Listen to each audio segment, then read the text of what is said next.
Hello, in this video I'm gonna show you how to check the model of GIGABYTE G7.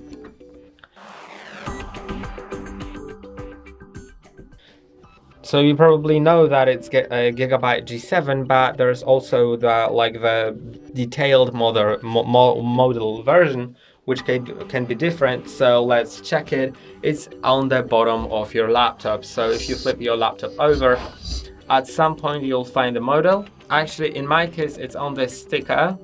It says G7MF, but I had a bit troubles with identifying the model, since here it says Gigabyte model and it says RC57, which isn't the model of this laptop. I don't really know what it stands for.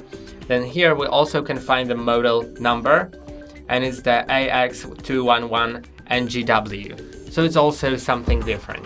You just need to find out on your own. You can also go to Gigabyte support website and just search for your model and try entering different numbers that you can find on the bottom of your laptop and see which one actually gets recognized as your laptop.